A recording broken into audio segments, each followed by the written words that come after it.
ಜನನ್ನ ನೀವು ಒಂದು A C bus ಕೊಟ್ಟು ಬನ್ರಪ್ಪ ನೋಡಿ ಅಂದರು ಯಾರು ಜನ ಬಸ್ಸಲ್ಲೂ ಬರಲ್ಲ. ಅದೇ ಫ್ರೀಯಾಗಿ ನೀವು ತೋರಿಸ್ತೀವಿ ಅಂದರೂ ಜನ ಥಿಯೇಟ್ರಿಗೆ ಬರ್ತಿಲ್ಲ. ನೀವು 10 ರೂಪಾಯಿ ಖರ್ಚು ಮಾಡಿ ಏನಾರು ಒಂದು ವಸ್ತು ತಯಾರು ಮಾಡಿದ್ರೆ ಅದನ್ನು 10 ರೂಪಾಯಿಗಾದರೂ ಯಾವನಾರು ತೊಗೊಳೋನಿರಬೇಕು. ಕೇಳದೆ ಹೋದ್ಮೇಲೆ ಮತ್ತು ಸಿನಿಮಾ ಯಾಕೆ ಮಾಡಬೇಕು? ಕರ್ನಾಟಕ ರಾಜ್ಯೋತ್ಸವ ಪ್ರಶಸ್ತಿಯನ್ನು ಕೊಟ್ಟಿದ್ದೆ 1998.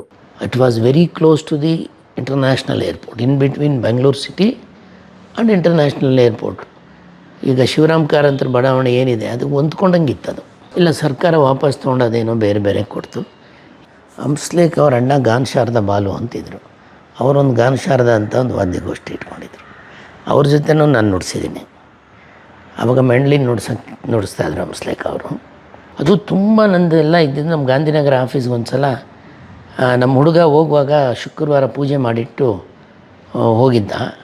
ಅಲ್ಲೆಲ್ಲೋ ಇದನ್ನು ತಿನ್ನಲಿಕ್ಕೆ ಒಂದು ಇಲ್ಲಿ ಬಂದುಬಿಟ್ಟು ಸಣ್ಣದಾಗಿ ಅದು ಪೂರ್ತಿ ನಮ್ಮ ಆಫೀಸ್ ಬೆಂಕಿ ಬಿದ್ದು ನಮ್ಮದು ಭಾಳಷ್ಟು ಕ್ಯಾಸೆಟ್ಸು, ಫೋಟೋಗ್ರಾಫ್ಸು ಎಲ್ಲ ಹೋಯ್ತು. ರಾಮಕೃಷ್ಣ ಹೆಗಡೆ ಅವ್ರ ಕಾಲದಲ್ಲೇ ಇಲ್ಲೇ ಫಿಲಮ್ ಸಿಟಿ ಮಾಡಬೇಕು ಅಂತ ಹೇಳಿ ಹೆಸರುಘಟ್ಟದ ಹತ್ರ 100 ಎಕರೆನೂ ಅವರು ಅದಕ್ಕಾಗಿ ಇಟ್ಟಿದ್ರು. ಅದರಲ್ಲೇ ಒಂದು ಸ್ವಲ್ಪ ಜಾಗದಲ್ಲಿ ಆದರ್ಶ ಫಿಲ್ಮ್ ಇನ್ಸ್ಟಿಟ್ಯೂಟು ಕೊಟ್ಟಿದ್ದಾರೆ ಜಾಗ. ಈಗಲೂ ಅಲ್ಲಿದೆ ಅಂತ ನಾನು ಭಾವಿಸ್ತೇನೆ. ಏನೋ ಶಾಪನೋ ಏನೋ ಗೊತ್ತಿಲ್ಲ. ಅವಾಗ ಹಿಂದೆ ನಾವು ಶಂಕರ್ನಾಗು ಕರ್ನಾಟಕದಲ್ಲೇ ಇಲ್ಲೇ ರೆಕಾರ್ಡಿಂಗ್ ಆಗಬೇಕಂತ ಪ್ರಾರಂಭ ಮಾಡಿದ್ದು ಹೋರಾಟದಲ್ಲಿ ನಾನು ಸಹ ಒಬ್ಬ. ಸಿನಿಮಾ ರಂಗದಲ್ಲಿ ಮೊದಲಿಂದನೂ ಏನಂತ ಒಳ್ಳೆ ಸೌಹಾರ್ದಯುತವಾದಂಥ ವಾತಾವರಣ ಇಲ್ಲ. ಯಾರೋ ಒಬ್ಬ ಹೀರೋ ಸಿನಿಮಾ ಬಿಡುಗಡೆ ಆದರೆ ಬೇರೆ ಹೀರೋಗಳೆಲ್ಲ ಹೋಗಿ ಪೂಜೆ ಮಾಡಿಸ್ತಾಯಿದ್ರು. ಏನಕ್ಕಂದರೆ ಆ ಸಿನಿಮಾ ಡಬ್ಬ ಆಗೋಗಲಿ ಅಂತ.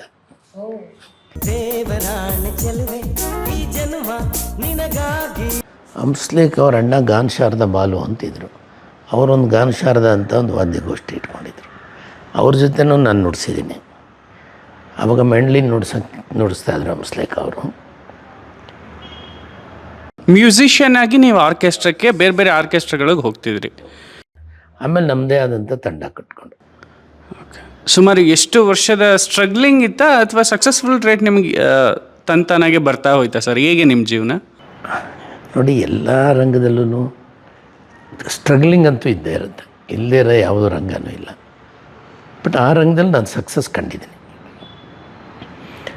1998ರಲ್ಲಿ ನನ್ನ ಸೇವೆ ಗುರುತಿಸಿ ರಾಜ್ಯ ಸರ್ಕಾರ ಕರ್ನಾಟಕ ರಾಜ್ಯೋತ್ಸವ ಪ್ರಶಸ್ತಿಯನ್ನು ಕೊಟ್ಟಿದ್ದೆ. 1998. ಎಷ್ಟು ವರ್ಷ ಆಯ್ತಲ್ಲ? 2. ಸೊ ಯಾವುದೇ ಅಪ್ಲಿಕೇಶನ್ ಹಾಕ್ದಲೇ ಬಂದಿರೋದು ಅದು ನಿಮಗೆ? ಅವಾಗ ಮುದ್ದು ಕೃಷ್ಣ ಅಂಥೇಳಿ ಕನ್ನಡ ಮತ್ತು ಸಂಸ್ಕೃತಿ ಇಲಾಖೆಯಲ್ಲಿ ನಿರ್ದೇಶಕರಾಗಿದ್ದರು. ನನಗೆ ಚೆನ್ನಾಗಿ ನೆನಪಿದೆ. ನನ್ನ ತಂಗಿ ಮದುವೆ ಇತ್ತು ನವಂಬರ್ 8, 98. ನಾನು ಮೈಸೂರಿನಲ್ಲಿ ಕಾರ್ಡ್ ಹಂಚ್ತಿದ್ದೆ. ಆಗ ಅವರು ನಮಗೆ ದೂರವಾಣಿ ಕರೆ ಮಾಡಿ, ನಿಮಗೆ ಸರ್ಕಾರ ಈ ರೀತಿ ರಾಜ್ಯ ಪ್ರಶಸ್ತಿಯನ್ನು ಕೊಡ್ತಿದ್ದೆ, ಅದನ್ನು ಸ್ವೀಕಾರ ಮಾಡಬೇಕು. ನಿಮ್ಮ ಬಗ್ಗೆ ನನಗೆಲ್ಲ ಆಲ್ಮೋಸ್ಟ್ ಗೊತ್ತಿದೆ, ಇನ್ನೇನಾರ ಇದ್ದರೆ ಹೇಳಿ ಅಂತೇಳಿ ಇನ್ನೊಂದಷ್ಟು ಹೇಳಿ. ಆವಾಗ ನಮ್ಮ ಸ್ಟುಡಿಯೋ ಎಲ್ಲ ಮಾಡಿದ್ದು ನಾವು, ರೆಕಾರ್ಡಿಂಗ್ ಸ್ಟುಡಿಯೋ. ಸೊ ಅದನ್ನೆಲ್ಲ ಇಟ್ಕೊಂಡು 98 ನವಂಬರ್ 1ನೇ ತಾರೀಕು ನನಗೆ ಕರ್ನಾಟಕ ರಾಜ್ಯ ಸರ್ಕಾರ ರಾಜ್ಯ ಪ್ರಶಸ್ತಿಯನ್ನು ಕೊಟ್ಟಿದ್ದು. ಅಂದರೆ ನೀವು ಬಯಸದೇ ಇದ್ರೂ ಕೂಡ ಪ್ರಶಸ್ತಿ ನಿಮ್ಮನ್ನು ನುಡ್ಕೊಂಬಂತು. ಈಗ ಪ್ರಶಸ್ತಿ ನುಡ್ಕೊಂಡು ನಮ್ಮ ಜನ್ರೇಷನ್ ಅವರು ಹೋಗ್ತಾ ಇದ್ದಾರೆ. ಅದು ಕಾಲ ಬದಲಾಗ್ತಿದೆ. ಆವಾಗೆಲ್ಲ ಯಾರ್ಯಾರು ಯಾವ್ಯಾವ ರಂಗದಲ್ಲಿ ಸಾಧಕರಿದ್ದಾರೆ ಅವ್ರನ್ನ ಗುರುತಿಸಿ ಕೊಡ್ತಾಯಿದ್ರು. ಈಗ ಒಂದು ಸಿನಿಮಾ ಮಾಡಿದವರು ನಾನು ದೊಡ್ಡ ಸಾಧಕ ಅಂದ್ಕೊಂಡು ನನಗೂ ಯಾಕೆ ರಾಜ್ಯ ಪ್ರಶಸ್ತಿ ಕೊಟ್ಟಿಲ್ಲ ಅಂತ ಕೇಳೋಂಥ ಕಾಲಘಟ್ಟದಲ್ಲಿದ್ದೀವಿ ನಾವು. ಕೇಳ್ತಾರೆ, ಕೊಡೋದು ಬಿಡೋದು ಆ ಇಲಾಖೆಗೆ ಸಂಬಂಧಪಟ್ಟಿದ್ದು. ಸರ್, ಆ್ಯಕ್ಚುಲಿ ಕಾಮನ್ ಪಬ್ಲಿಕ್ ಪೀಪಲ್ಗೆ ಮದನ್ ಪಟೇಲ್ ಒಬ್ಬ ಫಿಲಮ್ ಮೇಕರ್ ಆಗಿ ಗೊತ್ತು. ಮದನ್ ಪಟೇಲ್ ಒಳಗೂ ಒಬ್ಬ ಸಂಗೀತ ನಿರ್ದೇಶಕ, ಒಬ್ಬ ಸಂಗೀತಗಾರ, ಒಬ್ಬ ಹಾಡುಗಾರ, ಒಬ್ಬ ಮ್ಯೂಸಿಷಿಯನ್ ಇದ್ದಾನೆ ಅಂತ ನಮ್ಗೆ ಇವತ್ತೇ ಗೊತ್ತಾಗ್ತಾ ಇರೋದು. ಆ್ಯಕ್ಚುಲಿ ನಮ್ಮ ಜನ್ರೇಷನ್ಗೆ ನನ್ನ ವೃತ್ತಿ ಜೀವನ ಪ್ರಾರಂಭ ಆಗಿದ್ದು ಒಬ್ಬ ಸಂಗೀತಗಾರನಾಗಿ, ನಂತರ ಸಂಗೀತ ನಿರ್ದೇಶಕನಾಗಿ.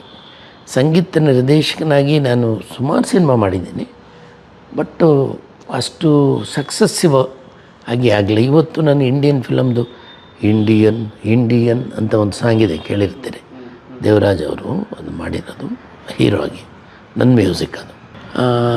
ನಮ್ಮ ಮಹಾಚತುರ ಹಾಡುಗಳನ್ನು ಇವತ್ತು ಅಂದರೆ ಅದು ಆಲ್ಬಮ್ ಸಾಂಗ್ಸ್ ಸರ್ ಅದು ಅವಾಗ ಸಿನಿಮಾ ಅದು ಸಿನಿಮಾನೇ ಹೌದು.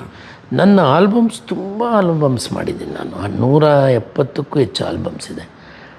ಅತಿ ಹೆಚ್ಚು ಪ್ರಸಿದ್ಧಿಯಾಗಿದ್ದು ನನ್ನ ಆಲ್ಬಮ್ಸಲ್ಲಿ CBS ಗ್ರಾಮಫೋನಿಂದ ನಾನು ಗೋಲ್ಡ್ ಡಿಸ್ಕ್ ತೊಗೊಂಡಿದ್ದು, ನಾನೇ ನುಡಿಸಿದಂಥ ಒಂದು 21 ಹಿಟ್ಸ್ ಅಂತ ಒಂದು ಇನ್ಸ್ಟ್ರೂಮೆಂಟಲ್.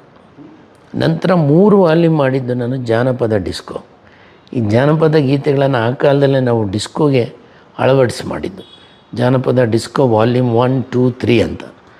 ಮೊನ್ನೆನೂ ಈ ನಮ್ಮ ಸಿನಿಮಾ ನಾನು ಶೂಟಿಂಗ್ ಮಾಡ್ತಿದ್ದೆ ರಾಮನಗರದ ಹತ್ರ ಕೇತುಹಳ್ಳಿ ಅಂತ. ಅಲ್ಲಿ ಯಾರೋ ಒಬ್ಬರು ಹುಡ್ಕೊಂಬಂದು, ಸರ್ ನಿಮ್ಮದು ಆ ಹಾಡು ಬೇಕು ನನಗೆ ಅಂತ. ಅದಾದ ನಂತರ ನಾನು CVS ಅವ್ರಿಗೊಂದು ಮಾಡಿಕೊಟ್ಟಿದ್ದೆ ಅದೇ ಥರದ್ದು. ಏನೋ ಇಟ್ಟಿದ್ರು ಅದ್ರ ಹೆಸರು ಮರ್ತೋಗಿದ್ದೀನಿ. ಅದು ತುಂಬ ನಂದೆಲ್ಲ ಇದ್ದಿದ್ದು ನಮ್ಮ ಗಾಂಧಿನಗರ ಆಫೀಸ್ಗೆ ಒಂದು ಸಲ ನಮ್ಮ ಹುಡುಗ ಹೋಗುವಾಗ ಶುಕ್ರವಾರ ಪೂಜೆ ಮಾಡಿಟ್ಟು ಹೋಗಿದ್ದ. ಅಲ್ಲೆಲ್ಲೋ ಇದನ್ನು ತಿನ್ಲಿಕ್ಕೆ ಒಂದು ಇಲ್ಲಿ ಬಂದುಬಿಟ್ಟು ಸಣ್ಣದಾಗಿ ಅದು ಪೂರ್ತಿ ನಮ್ಮ ಆಫೀಸ್ ಬೆಂಕಿ ಬಿದ್ದು ನಮ್ಮದು ಭಾಳಷ್ಟು ಕ್ಯಾಸೆಟ್ಸು, ಫೋಟೋಗ್ರಾಫ್ಸು ಎಲ್ಲ ಹೋಯ್ತು. ಇಲ್ಲಾಂದರೆ ಅದನ್ನೆಲ್ಲ ನಾನು ಇವತ್ತು ಒಂದು ಸಣ್ಣ ತುಂಬ ಜನಕ್ಕೆ ಕೇಳ್ತಾ ಇದ್ದೀನಿ, ಇದ್ರೆ ಕಳಿಸ್ರಪ್ಪ ಅಂತೇಳಿ. ಅಂದರೆ ನಿಮ್ಮ ಕಾಲಘಟ್ಟ ಗ್ರಾಮಫೋನ್ ಅಷ್ಟೊತ್ತಿಗೆ ಟೇಪ್ ರಿಕಾರ್ಡರ್ಸ್ ಬಂದಿತ್ತು. ಟೇಪ್ ರಿಕಾರ್ಡರ್ಸ್ ಇತ್ತು. ಓಕೆ. ಗ್ರಾಮಫೋನ್ಗೆ ಶುರು ಆಯಿತು, ಟೇಪ್ ರಿಕಾರ್ಡರ್ಸ್ ಬಂತು, ನಂತರ CDಸು ಬಂತು. ಓಕೆ. CD, DVD, VCD ಕಾಲ. CD ಕಾಲ, that is the end. CD okay. ಅಲ್ಲಿಗೆ ನಾವು ನಿಲ್ಲಿಸ್ಕೊಂಡು, ಅದಾದಮೇಲೆ ಈಗ pen drive, hard disk. Audio company ಆ ಥರ ಏನು ಮಾಡಿ ಒಂದೇ ಯಾವುದೋ ಒಂದು ಸಿನಿಮಾ ನಾನು ನಮ್ಮದೇ ಆದಂಥ ಒಂದು ಆಡಿಯೋ ಕಂಪ್ನಿಲಿ ಬಿಡುಗಡೆ ಮಾಡಿದ್ದೆ. ಯಾಕೆಂದರೆ ಅಲ್ಲೋ ಸ್ಟೋರೇಜ್ ಮಾಡ್ಬೋದಿತ್ತು ಆಡಿಯೋ ಕಂಪನಿ. ಅದೇನೆ ನಮ್ಮದೆಲ್ಲ ಇಟ್ಕೊಂಡಿದ್ದೆ ಗಾಂಧಿನಗರ ಆಫೀಸಲ್ಲಿ ಪೂರ್ತಿಯಾಗಿ ಹೋಯ್ತು ಅಂತ ಹೇಳಿದ್ನಲ್ಲ, ಓಕೆ. ಬೆಂಕಿ ಬಿದ್ದು. ಪ್ಲಾನ್ ಇತ್ತು. ಅದೊಂದು ದುರ್ಘಟನೆ ನನ್ನ ಜೀವನದಲ್ಲಿ. ನೋಡಿ, ಈಗ ನಿಮಗೇನೆ ನಾನು ಈ ರಂಗದಿಂದ ಸಂಗೀತ ರಂಗದಿಂದ ಬಂದವನಂತ ಗೊತ್ತಿಲ್ಲ ಅಂತೀನಿ. ಅಲ್ಲ ಅಂದರೆ ಅದು ಅದೇ ನಿಮ್ಮ ಜನ್ರೇಷನ್ಗೆ ಇವತ್ತು ನೀವು ಯಾವುದಾರ ಒಂದು ವಿಷಯ ನಾವು ಟಾಪಿಕ್ ಮಾತಾಡೋಣ. ಸಿನಿಮಾ ನೋಡಿ, ನಮ್ಮ ಸಿನಿಮಾ ರಂಗವನ್ನು ಭಾಳ ಎತ್ತರಕ್ಕೆ ಕೊಂಡೊಯ್ಬೋದಾದಂಥ ಅವಕಾಶಗಳು ನಮಗಿತ್ತು. ರಾಮಕೃಷ್ಣ ಹೆಗಡೆ ಅವ್ರ ಕಾಲದಲ್ಲೇ ಇಲ್ಲೇ ಫಿಲಮ್ ಸಿಟಿ ಮಾಡಬೇಕು ಅಂತ ಹೇಳಿ ಹೆಸರುಘಟ್ಟದ ಹತ್ರ 100 ಎಕರೆನೋ ಅವರು ಅದಕ್ಕಾಗಿ ಇಟ್ಟಿದ್ರು. ಅದರಲ್ಲೇ ಒಂದು ಸ್ವಲ್ಪ ಜಾಗದಲ್ಲಿ ಆದರ್ಶ ಫಿಲ್ಮ್ ಇನ್ಸ್ಟಿಟ್ಯೂಟು ಕೊಟ್ಟಿದ್ದಾರೆ ಜಾಗ. ಈಗಲೂ ಅಲ್ಲಿದೆ ಅಂತ ನಾನು ಭಾವಿಸ್ತೇನೆ. ಏನೋ ಶಾಪನೋ ಏನೋ ಗೊತ್ತಿಲ್ಲ. ಅವಾಗ ಹಿಂದೆ ನಾವು ಶಂಕರ್ನಾಗು ಕರ್ನಾಟಕದಲ್ಲೇ ಇಲ್ಲೇ ರೆಕಾರ್ಡಿಂಗ್ ಆಗಬೇಕಂತ ಪ್ರಾರಂಭ ಮಾಡಿದ್ದು ಹೋರಾಟದಲ್ಲಿ ನಾನು ಸಹ ಒಬ್ಬ. ಅವಾಗ ತುಂಬ ಜನ ಇಲ್ಲೆಲ್ಲ ನಾವು ಕರ್ನಾಟಕದಲ್ಲಿ ಕನ್ನಡ ಸಿನಿಮಾ ರಂಗ ಯಾವಾಗ ಚೆನ್ನೈಯಿಂದ ಬೇರೆ ಬೇರೆ ತೆಲುಗು ರಂಗ ಹೈದರಾಬಾದಿಗೆ ಶಿಫ್ಟ್ ಆಯಿತು, ಕನ್ನಡ ಚಿತ್ರರಂಗ ಇಲ್ಲಿಗೆ ಬಂತು. ಇಲ್ಲಿ ಮಾಡಬೇಕನ್ನೋ ಕಾಲಘಟ್ಟದಲ್ಲಿ ಹಿಂದೆ ಡಾಕ್ಟರ್ ರಾಜ್ಕುಮಾರ್ ಅವರು, ನಾನು ದೊಡ್ಡ ಅಭಿಮಾನಿ ಡಾಕ್ಟರ್ ರಾಜ್ಕುಮಾರ್ ಅವರ ಒಂದು ಮ್ಯೂಸಿಕಲ್ ನೈಟ್ಗೆ ಇನ್ಸ್ಟ್ರೂಮೆಂಟ್ ಪ್ಲೇಯರ್ ಆಗಿ ನಾನು ನುಡಿಸಿದ್ದೀನಿ. ಅನ್ಫಾರ್ಚುನೇಟ್ ಆ ಕಾಲದಲ್ಲಿ ಅವರು ಮನ್ಸು ಮಾಡಿದ್ದಿದ್ರೆ ಯಾರೇ ಮುಖ್ಯಮಂತ್ರಿ ಆದರೂ ಹೋಗಿ ರಾಜ್ಕುಮಾರ್ ಅವ್ರನ್ನ ಹೋಗಿ ಭೇಟಿ ಮಾಡಿ ಒಂದು ಸೌಹಾರ್ದಯುತವಾದಂಥ ಭೇಟಿ ಮಾಡೋದು ಒಂದು ರೆಗ್ಯುಲರಾಗಿ ನಡೀತಾ ಇರ್ತದೆ, ಯಾರೇ ಬರಲಿ.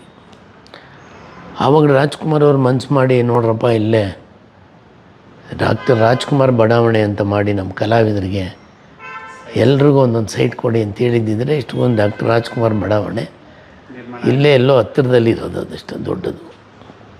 ಅನ್ಫಾರ್ಚುನೇಟ್ ಅದಾಗಲಿಲ್ಲ. ನಮ್ಮ ಅಂಬರೀಷ್ ಅವರು ಅಷ್ಟೇ, ಅವರು ಕಲಾವಿದರು ಹೌಸಿಂಗ್ ಬೋರ್ಡ್ ಮಂತ್ರಿ ಆಗಿದ್ದರು. ನಾನು ಹೇಳಿದೆ, ನೋಡೋಣ ಎಲ್ಲ ಪಾಪ ಬಡವರಿದ್ದಾರೆ, ಗುಡ್ಸಿ ಅಷ್ಟಲೇ ಅವ್ರಿಗೆಲ್ಲ ಒಂದೊಂದು ಕೊಟ್ಬಿಡಿ ಮನೆ ಅಂತ. ಸುಮ್ಮನೆ ರಮ್ಮ, ನಿಂಗೆ ಗೊತ್ತಾಗಲ್ಲ, ಒಬ್ಬರು ಕೊಟ್ಟರೆ ಆಮೇಲೆ ಪ್ರಾಬ್ಲಮ್ ಇನ್ನೊಬ್ಬರು ಅಂತೇಳಿ.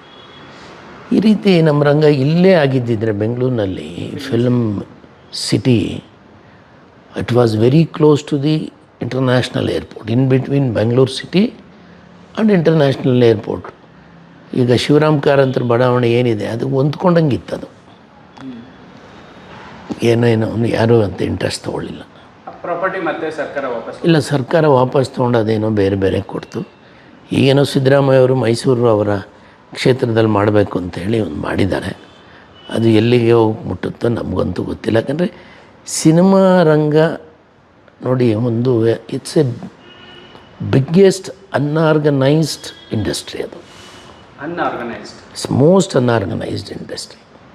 ಅದು ಆರ್ಗನೈಸ್ ಆಗಬೇಕಾಗಿತ್ತು. ಅದನ್ನು ಮಾಡೋರು ಕಾಲದಲ್ಲಿ ಡಾಕ್ಟರ್ ರಾಜ್ಕುಮಾರ್ ಅವರು, ವಿಷ್ಣುವರ್ಧನ್ ಅವರು, ಅಂಬರೀಷ್ ಅಂತ ಮಹಾನ್ ನಟರು ಮಾಡ್ಬೋದಾಗಿತ್ತು. ಏನೇನೋ ಕಾರಣಗಳಿಗೆ ಅದಾಗಲಿಲ್ಲ. ಈಗ ಪೂರ್ತಿ ನಾಶ ಆಗೋಗಿದೆ. ಅದ್ರ ಬಗ್ಗೆ ಮಾತಾಡದೇ ಇರೋದೇ ಒಳ್ಳೆಯದು. ಯಾಕಂದರೆ ಪಾಪ ತುಂಬ ಜನ ಯುವಕರುಗಳು ಸರ್ ಸಿನಿಮಾ ಮಾಡಿದ್ದೀನಿ, 2 ಕೋಟಿ ಖರ್ಚು ಮಾಡಿದೆ, 3 ಕೋಟಿ ಖರ್ಚು ಮಾಡಿದೆ. ಜನನ್ನ ನೀವು ಒಂದು AC ಬಸ್ ಕೊಟ್ಟು ಬನ್ರಪ್ಪ ನೋಡಿ ಅಂದರೂ ಯಾರೂ ಜನ ಬಸ್ಸಲ್ಲೂ ಬರಲ್ಲ. ಅದೇ ಫ್ರೀಯಾಗಿ ನೀವು ತೋರಿಸ್ತೀವಿ ಅಂದರೂ ಜನ ಥಿಯೇಟ್ರಿಗೆ ಬರ್ತಿಲ್ಲ. ನೀವು 10 ರೂಪಾಯಿ ಖರ್ಚು ಮಾಡಿ ಏನಾರು ಒಂದು ವಸ್ತು ತಯಾರು ಮಾಡಿದ್ರೆ ಅದನ್ನು 10 ರೂಪಾಯಿಗಾದರೂ ಯಾವನಾರು ತೊಗೊಳೋನಿರಬೇಕು. ಕೇಳದೆ ಹೋದ್ಮೇಲೆ ಮತ್ತು ಸಿನಿಮಾ ಯಾಕೆ ಮಾಡಬೇಕು? ಹಾಗಾಗಿ ನಾನು ಕರೋನಾ ಹಿಂದೆ ನಾನು ತಮಟೆ ಮಾಡಿದ್ದು. ಈಗಲೂ ನಾನು ಬಿಡುಗಡೆ ಮಾಡೋಕ್ಕೆ ಒಂದು 30-40 ಲಕ್ಷ ಲಾಸ್ ಆಗುತ್ತೆ. ಅದನ್ನೇನು ಮಾಡಬೇಕು, ಯಾವ ರೀತಿ ಬಿಡುಗಡೆ ಮಾಡಬೇಕು ಅಂತ ಆಲೋಚನೆ ಮಾಡ್ಕೊಂಡು ಇಟ್ಕೊಂಡಿದ್ದೆ. ಹೀಗೆ ಆಡಿಯೋ ಒಂದು ನೆಕ್ಸ್ಟ್ ವೀಕಲ್ಲಿ ರಿಲೀಸ್ ಮಾಡಿ ಅದನ್ನು ಏನೋ ಒಂದು ಪ್ಲ್ಯಾನ್ ಮಾಡಿ ಬಿಡುಗಡೆ ಮಾಡಬೇಕು. ಇಲ್ಲಾಂದ್ರೆ ಹೇಗೇನು ನೀವೇನು ಖರ್ಚು ಮಾಡ್ತೀರಿ ಅದೂ ಲಾಸ್ ಆಗುತ್ತೆ. ಏನು ಬರಲ್ಲ ವಾಪಸ್. ಜನ ಬರಬೇಕಲ್ಲ ನಿಮಗೆ. ಕಾರಣ ಏನು? ಸುಮ್ಮನೆ ನಮ್ಮವ್ರು ಹೇಳ್ತಾರೆ ಅಷ್ಟು ಕೋಟಿ ಕಲೆಕ್ಷನ್ ಆಯಿತು, ಇಷ್ಟು ಕೋಟಿ ಕಲೆಕ್ಷನ್ ಆಯಿತು ಅಂತ. ಅದು ಸರಿಯಾಗಿ ನಾವು ಹೇಳೋದನ್ನು ಕೇಳಿಸ್ಕೊಂಡು ಇನ್ಕಮ್ ಟ್ಯಾಕ್ಸ್ ರೈಡ್ ಮಾಡಿದ್ರೆ ಆವಾಗ ಬಂಡವಾಳ ಗೊತ್ತಾಗುತ್ತೆ ಎಷ್ಟು ಕೋಟಿ ಬಂದಿದೆ ಅಂತ. ನಮ್ಮ ಸಿನಿಮಾ ರಂಗದಲ್ಲಿ ಮೊದಲಿಂದನೂ ಏನಂತ ಒಳ್ಳೆ ಸೌಹಾರ್ದಯುತವಾದಂಥ ವಾತಾವರಣ ಇಲ್ಲ. ಯಾರೋ ಒಬ್ಬ ಹೀರೋ ಸಿನಿಮಾ ಬಿಡುಗಡೆ ಆದರೆ ಬೇರೆ ಹೀರೋಗಳೆಲ್ಲ ಹೋಗಿ ಪೂಜೆ ಮಾಡಿಸ್ತಾಯಿದ್ರು. ಏನಕ್ಕಂದರೆ ಆ ಸಿನಿಮಾ ಡಬ್ಬ ಆಗೋಗಲಿ ಅಂತ. ಅಂಥ ವಾತಾವರಣ ನಾನು ಕಣ್ಣಾರೆ ಕಂಡಿದ್ದೀನಿ. ಮೊದಲೆಲ್ಲ ಏನಂತ ಬೇರೆ ಬೇರೆ ರೀತಿಯಾದಂಥ ಮನರಂಜನೆ ಕಡೆ ಜನರು ಇರ್ತಿರಲಿಲ್ಲ. ಆವಾಗ ನನಗೆ ಗೊತ್ತಿದ್ದಂಗೆ ಎಲ್ಲ ವರ್ಗದ ಜನರಿಗೆ ಸಿನಿಮಾನೇ ಒಂದು ದೊಡ್ಡ ಮನರಂಜನೆ ಆಗಿದ್ದಿತ್ತು. ನಾಟಕಗಳಿತ್ತು, ವಾದ್ಯಗೋಷ್ಠಿಗಳು ಇತ್ತು, ಬೇರೆ ಬೇರೆ ಎಲ್ಲ ರೀತಿಯಾದಂಥ ಮನರಂಜನೆಗಳಿದ್ದರೂ ಸಹ ಆ ಸಿನಿಮಾ ಆಕರ್ಷಣೆ ಇತ್ತಲ್ಲ ಅದು ಭಾಳ ಪ್ರಬಲವಾಗಿತ್ತು. ತುಂಬ ಪ್ರಬಲವಾದ ಮಾಧ್ಯಮ ಅಂದರೆ ಸಿನಿಮಾ. ಆಗ ನಂತರದ ದಿನಗಳಲ್ಲಿ ಏನಾಯಿತು, ಅದು ಬೇರೆ ಬೇರೆ ರೀತಿಯಲ್ಲಿ ಇದಾಗ್ತಾ ಹೋಯಿತು. ಈಗ ಬೆಂಗಳೂರು ಮಹಾನಗರದಲ್ಲಿ ನೋಡಿ ಎಲ್ಲ ಒಂದೊಂದು ಏರಿಯಾಗ ಒಂದೊಂದು ಕ್ಲಬ್ಗಳಿದೆ. ಅದಕ್ಕೆ ಕೆಲವರು ಆಟ ಆಡೋರು ಆಟ ಆಡ್ತಾರೆ, ಸ್ಪೀಡ್ ಆಡೋರು ಸ್ಪೀಡ್ ಆಡ್ತಾರೆ, ಕೂತು ಗುಂಡಾಕೋರು ಗುಂಡಾಕ್ತಾರೆ. ತಮ್ಮದೇ ಆದ ಸಂಜೆ ನಂತರ ಮೊದಲೆಲ್ಲ ಒಂದು ಸಂಜೆ ಅಂದರೆ ಒಂದು ಸಿನಿಮಾ ನೋಡೋಣಪ್ಪ, ಇವತ್ತು ನೀನು ಯಾವ ಸಿನಿಮಾ ನೋಡಿದೆ, ಇಲ್ಲ ನಾಳೆ ನಾನು ಆ ಸಿನಿಮಾ ನೋಡ್ತೀನಿ ಅನ್ನೋಂಥೊಂದು ಪರಿಪಾಠ ಆಯಿತು. ಈಗ ಅದೆಲ್ಲ ಹೋಯ್ತು. ಆಮೇಲೆ ಯಾವಾಗ TV ಸೀರಿಯಲ್ಸು ಅದಕ್ಕೆ ಸ್ವಲ್ಪ ಜನ ಫ್ರೀಯಾಗಿ ತಮಗೆ ಬೇಕಾಗಿರೋ ಸಿಗ್ತಾಯಿತ್ತು, ಅದಕ್ಕೆ ಒಗ್ಗಣಿಕೆ ಮಾಡಿಕೊಂಡ್ರು, ಅದಕ್ಕೆ ಒಗ್ಗಿ ಹೋದರು ಜನ. ಸೊ ಈಗ ಸಿನಿಮಾ ಥಿಯೇಟ್ರಿಗೆ ಜನ ಬರಲಿಲ್ಲ. ಮೊನ್ನೆ ಯಾವುದೋ ಒಂದು ಸೋಷಿಯಲ್ ಮೀಡಿಯಲ್ಲಿ ನೋಡ್ತಿದ್ದೆ, ಜನ ನನ್ನ ಸಿನಿಮಾಗೆ ಬಂದೇ ಇಲ್ಲ ಅಂತ ಗೊಳೋ ಅಂತ ಹೇಳ್ತಾರೆ. ಸೊ ನೋಡಿ, ಜನ ಬರೋ ರೀತಿಯಲ್ಲಿ ಸಿನಿಮಾ ಮಾಡಬೇಕು ನಿಜ, ಬಟ್ ಯಾವ ರೀತಿ ಮಾಡ್ತೀರಿ ಅದನ್ನ, ಯಾವುದು ಕಂಟೆಂಟ್ ಕೊಡಬೇಕು? ನಿಮ್ಗನ್ಸುತ್ತೆ ಈಗಿನ ಜನ್ರೇಷನ್ಗೆ ಯಾವುದು ಸರ್ ಕಂಟೆಂಟು? ಆ ಸತ್ಯ ಯಾರಿಗಾರು ಗೊತ್ತಾಗಿದ್ದಿದ್ರೆ ಎಲ್ಲರೂ ಹಿಟ್ ಸಿನಿಮಾನೇ ಮಾಡೋರು ಅಲ್ವಾ? ಅದೇ ಒಂದು ನಿಮ್ಮ ಲಕ್. ನೋಡಿ, ರಾಜಕೀಯ ಮತ್ತು ಸಿನಿಮಾ ರಂಗ ಒಂದು ನಾಣ್ಯದ 2 ಮುಖ ಇದ್ದಂಗೆ. ಆ ಎರಡೂ ಕ್ಷೇತ್ರ ಎಲ್ಲರನ್ನ ಕೈ ಬೀಸಿ ಕರೀತೆ, ಬನ್ನಿ ಬನ್ನಿ ಬನ್ನಿ ಅಂತ. ಸಿನಿಮಾ ರಂಗದಲ್ಲಿ ಸಿನಿಮಾ ರಂಗ ಯಾರನ್ನು ಒಪ್ಕೊಳ್ಳುತ್ತೆ ಅವರು ಒಂದು ಕ್ಯಾರೆಕ್ಟರ್ ಆರ್ಟಿಸ್ಟ್ ಆಗ್ತಾರೆ, ಅಣ್ಣ ಅತ್ತಿಗೆ ಅಥವಾ ಸಪೋರ್ಟಿಂಗ್ ಆರ್ಟಿಸ್ಟು. ಸಿನಿಮಾ ರಂಗ ಯಾರನ್ನು ಅಪ್ಕೊಳ್ಳುತ್ತೆ ಅವರು ಸ್ಟಾರ್ ನಟರಾಗ್ತಾರೆ. ಅದೇ ರೀತಿ ರಾಜಕೀಯದಲ್ಲೂ ಅಷ್ಟೇ. ಯಾವುದು ರಾಜಕೀಯ ರಂಗ ಅವರನ್ನು ಒಪ್ಕೊಳ್ಳುತ್ತೆ ಅವರೆಲ್ಲ ಒಂದು ಸಣ್ಣ ಪುಟ್ಟ ಸೆಕೆಂಡ್ ಲೈನ್ ಲೀಡ್ರು, ಥರ್ಡ್ ಲೈನ್ ಲೀಡರ್ಸ್ ಆಗ್ತಾರೆ. ಅದು ಆ ರಂಗ ಯಾರನ್ನು ಅಪ್ಕೊಳ್ಳುತ್ತೆ ಅವನು ಮಂತ್ರಿ ಆಗಬಲ್ಲ ಅಥವಾ ಬಹಳ ದೊಡ್ಡ ಒಬ್ಬ ರಾಜಕೀಯ ನಾಯಕ ಆಗಬಲ್ಲ. ಪ್ರಿಯ ವೀಕ್ಷಕರೇ, ನಾವು ತೋರಿಸುತ್ತಿರುವ ಇತಿಹಾಸದ ಕಥೆಗಳು ಕನ್ನಡದ ಕಲೆ, ಸಾಹಿತ್ಯ, ಸಂಸ್ಕೃತಿ, ಜನಜೀವನ, ಇತಿಹಾಸ ಸೃಷ್ಟಿಸಿದ ಜನಸಾಮಾನ್ಯರ ಅಸಾಮಾನ್ಯ ಕಥೆಗಳು ನಿಮಗೆ ಇಷ್ಟ ಆಗಿದ್ಯಾ? ಹಾಗಿದ್ರೆ ವಿಡಿಯೋ ನೋಡಿ ಸುಮ್ಮನಾಗ್ಬೇಡಿ, ಶೇರ್ ಮಾಡಿ, ಸಪೋರ್ಟ್ ಮಾಡಿ, ನಮ್ಮೊಂದಿಗೆ ಜೊತೆಯಾಗಿ. ಇದು ನೀವೇ ಬೆಳೆಸಿದ ನಿಮ್ಮ ನೆಚ್ಚಿನ ಡಿಜಿಟಲ್ ಮಾಧ್ಯಮ. ಇನ್ಮುಂದೆ ನಿಮಗಾಗಿ ಇನ್ನಷ್ಟು ವಿನೂತನ ಶೈಲಿಯಲ್ಲಿ ಬರಲಿದೆ. ನೈತಿಕ ಬೆಂಬಲದ ಜೊತೆಗೆ ಆರ್ಥಿಕ ಬೆಂಬಲ ನೀಡಿ. ನಿಮ್ಮ ಬೆಂಬಲವೇ ನಮಗೆ ಪ್ರೇರಣೆ, ಸ್ಫೂರ್ತಿ ಕೂಡ. ನಿಮ್ಮ ಬೆಂಬಲದೊಂದಿಗೆ ನಮ್ಮ ಪಯಣ ಮುಂದುವರಿಯುತ್ತಿದೆ. ಸಾಮಾಜಿಕ ಬದಲಾವಣೆಗೆ ಜೊತೆಯಾಗಿ ನಮ್ಮ ಮುಂದಿನ ಪೀಳಿಗೆಗೆ ಕರ್ನಾಟಕದ ಇತಿಹಾಸ ಉಳಿಸೋಣ.